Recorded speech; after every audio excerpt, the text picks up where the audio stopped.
Howl O Scream is one of the most popular events each year at Busch Gardens, Williamsburg.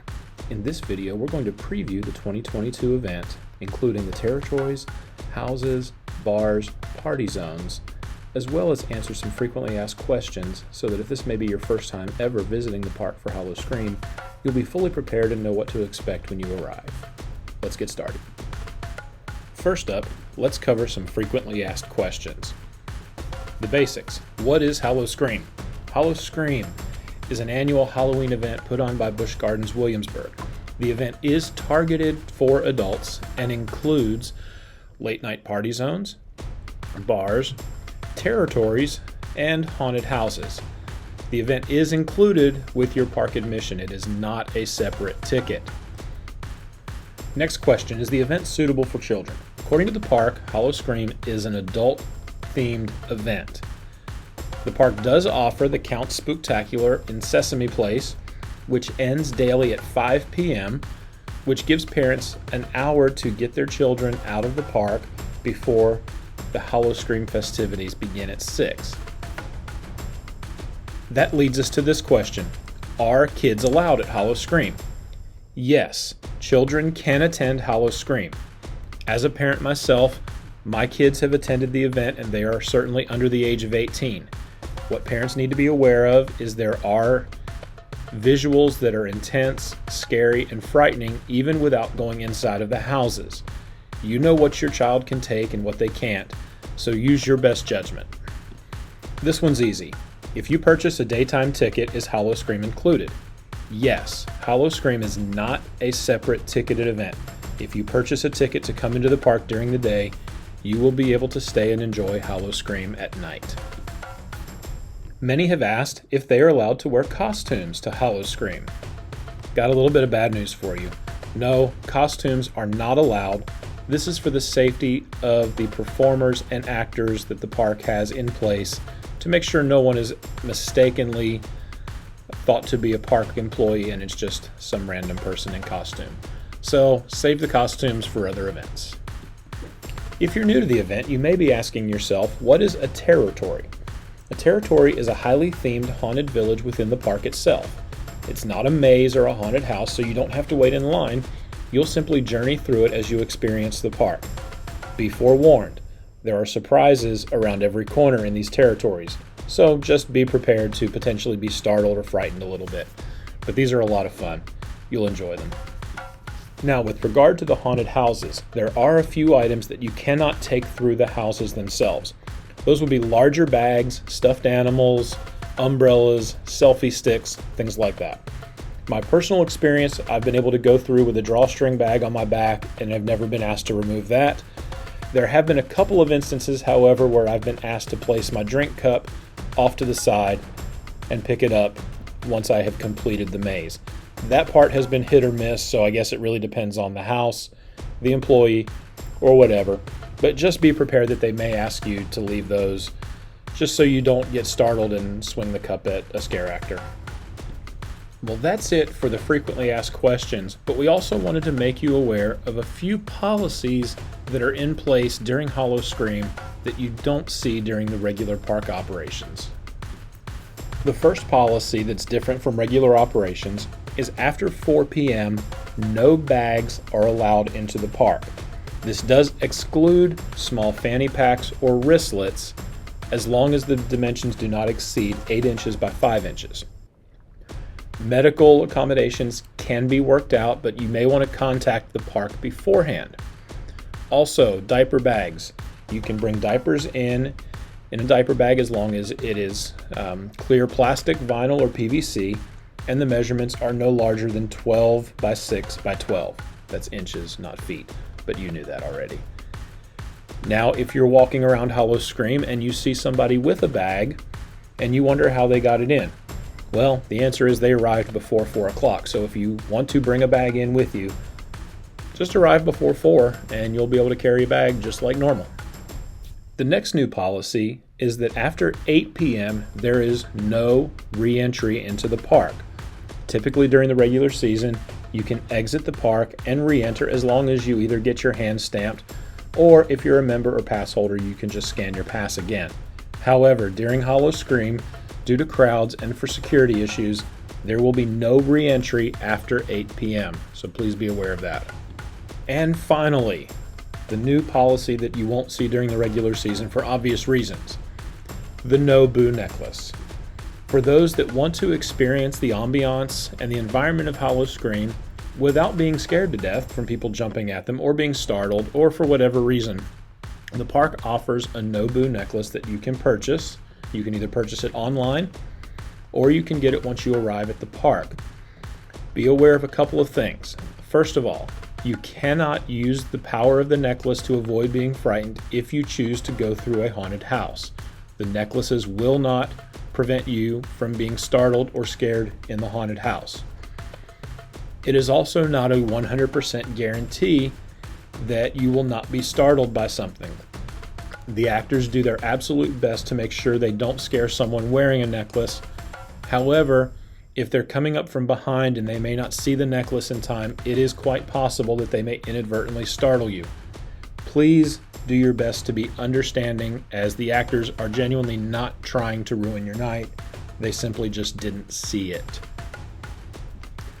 Well, all right, now that we told you some of the basic things you need to know, let's get into what you can actually expect to find at Howl O Scream.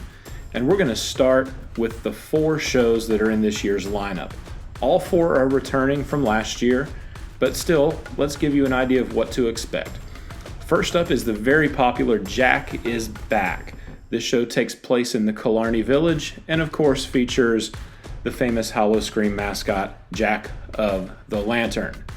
This is a dance show with a lot of disco music, a lot of fun. You get scarecrows, you get pumpkins, and of course you get Jack. This is probably easily the most family-friendly show at Howl O Scream. It's a lot of fun. I will say this, during showtimes it can be a little bit tricky to work your way through Killarney Village, as it does seem to get crowded through there and there's not a ton of room to walk, but it's a great show. You need to make sure you check it out while you're there.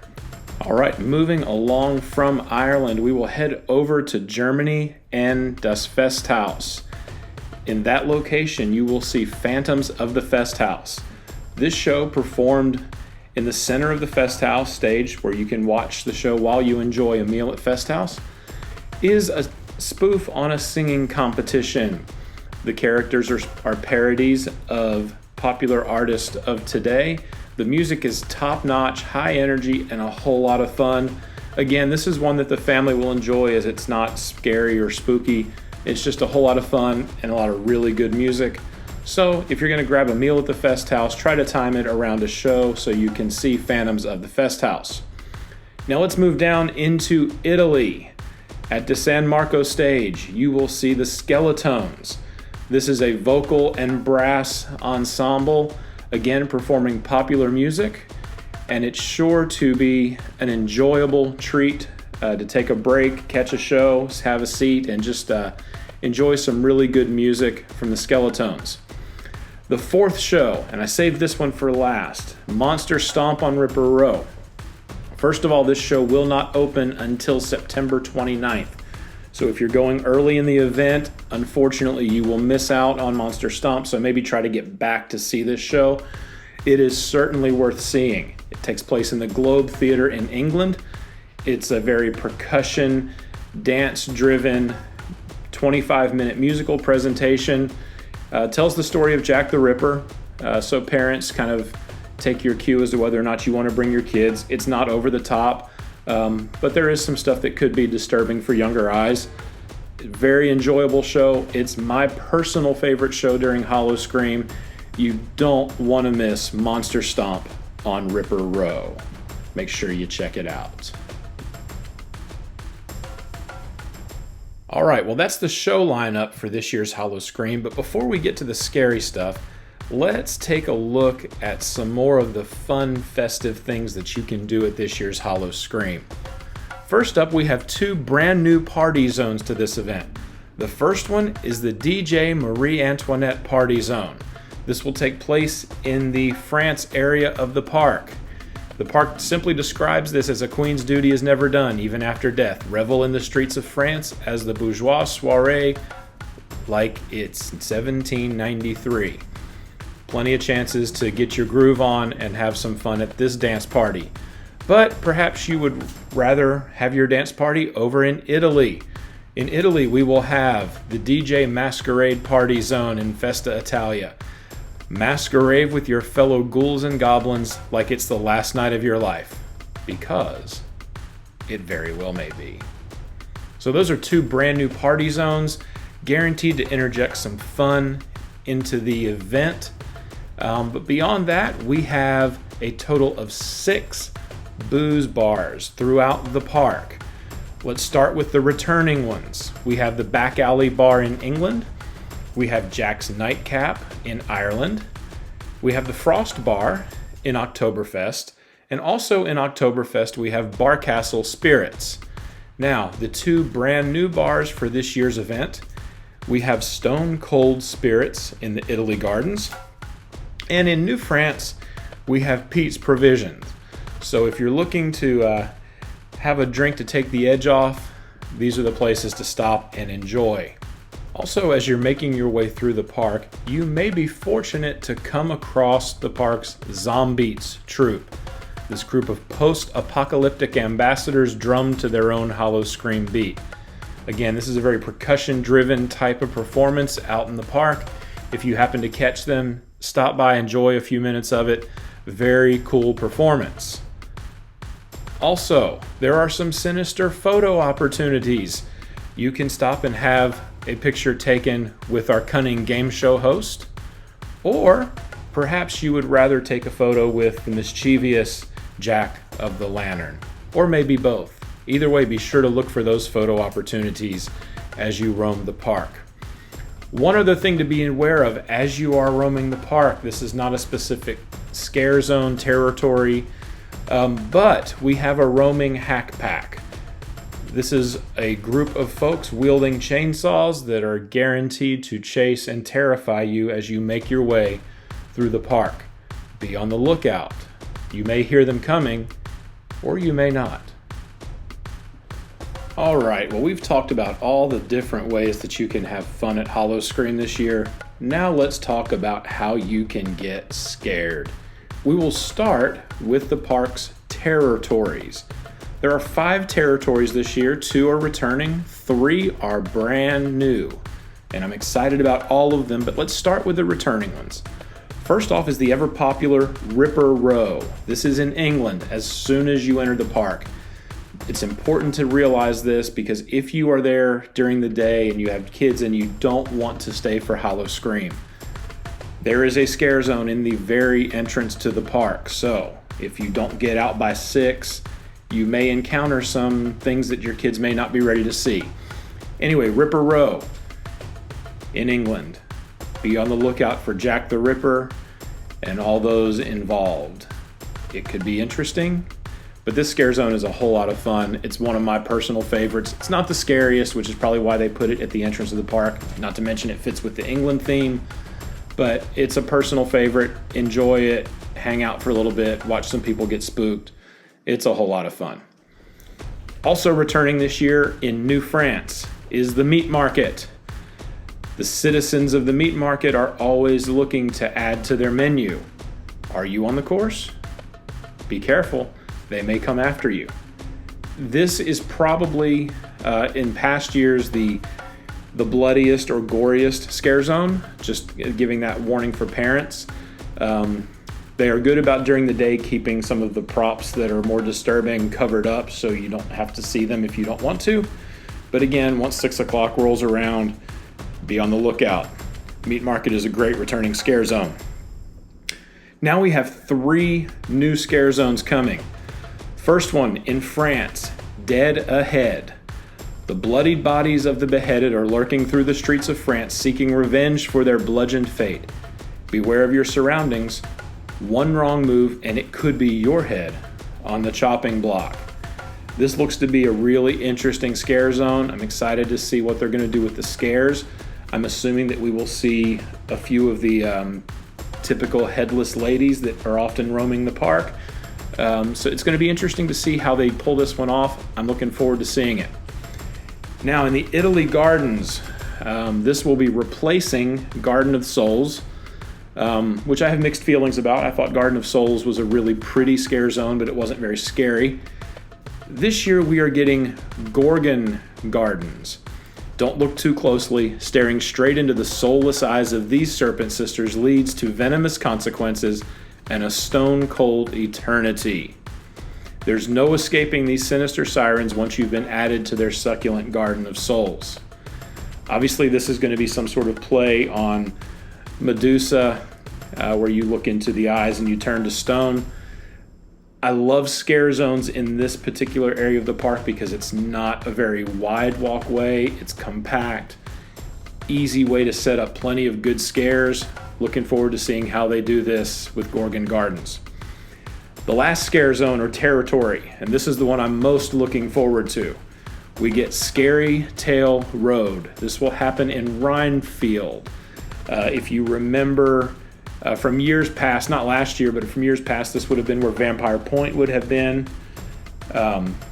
And it's another great area for a scare zone. Compact walkways, plenty of places for actors to hide. Once upon a time, these fairy tale fantasies lured you to sleep with picturesque places and harmonious heroes. Survival as slim as these childhood icons have been ripped from the pages and are now haunting your dreams. Having seen some of the early setup for this last weekend when I was in the park, I'm really excited to see what they're going to do with this, and this is definitely the new scare zone that I'm most looking forward to. So, that's your territories. We have 5 haunted houses this year. 2 returning, 3 new. Well, that's according to the park. We'll go with their language, although for me it's probably 2.5 and 2.5, and I'll explain when we get to 1. Returning, in the Killarney Village, we have the Killarney Diner. This maze last year was fantastic.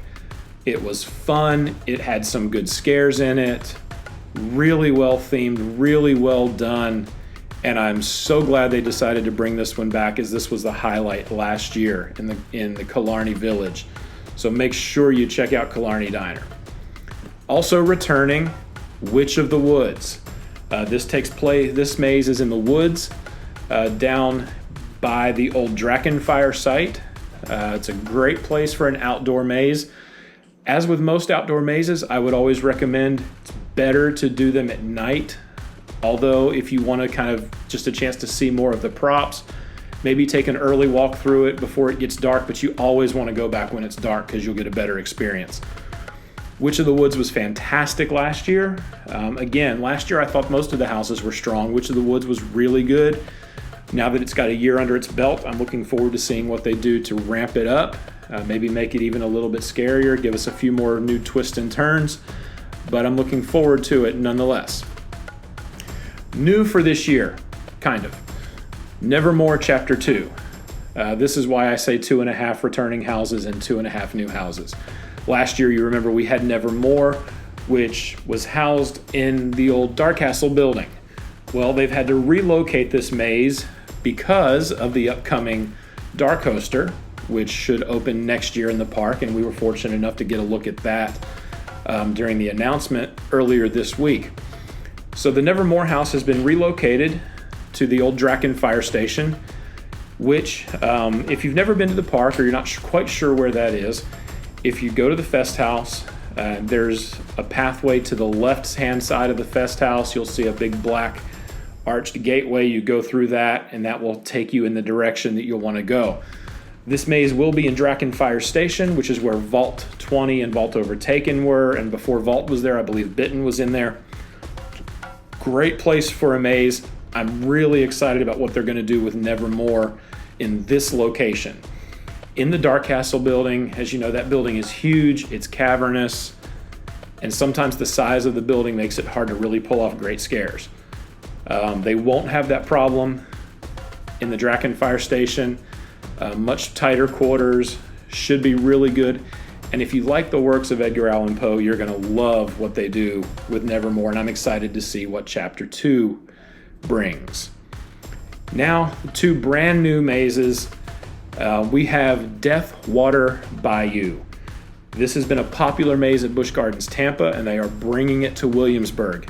It is going to replace Circo Sinistro, so this will take place kind of in the back corner of Festa Italia, back by Roman Rapids. I'm assuming, although we don't know for sure, but I'm assuming that this maze will be part indoor, part outdoor. And if they can pull off what Tampa does with this maze, this will be a fantastic maze. Let me just read you the description. The sounds of the carnival celebration grow faint as you are beckoned deeper into the bayou by an unseen force. The cursed hands rise out of the swamp, reaching in desperation for their next devilish devotee. Beware of the bayou or fall victim to the horrors cast by the swamp's sinister citizens. This is going to be a heavily voodoo-themed house. Again, a lot of promise here. A great replacement for Circo Sinistro, which, while fun, had certainly served its time. And I can't wait to see what they do with Deathwater Bayou in Williamsburg. That brings us to the last haunted house of this year's lineup and the third new house. This house is Inferno. It will be housed inside the Escape from Pompeii building in the lower levels. This is going to be replacing Dystopia, which has had about a 3-year run, I believe. Looking forward to seeing this house. This is going to be a hell-themed house. When I first saw the graphic, heard the name, I was kind of hoping that perhaps this would be a play on Dante's Inferno. I don't think it's going to be. Maybe I'll be surprised, but I'm not expecting that, although that would be a really cool twist. So Busch Gardens, if you're listening and you haven't thought of going that direction, maybe next year. I mean, you're doing Edgar Allan Poe for 2 years. Maybe a little Dante's Inferno could be fun as well. But that's the house lineup for this year. We're excited. We can't wait to check them out. I know some of our admins will be in the park opening weekend ready to check them out. And we can't wait to hear what you guys think of this year's event as well. One other thing to make you aware of, if you just can't get enough Howl O Scream and you really need to see the behind the scenes and get the full effect, you can purchase Howl O Scream tours, which will get you some behind the scenes access in the houses, as well as front of the line access.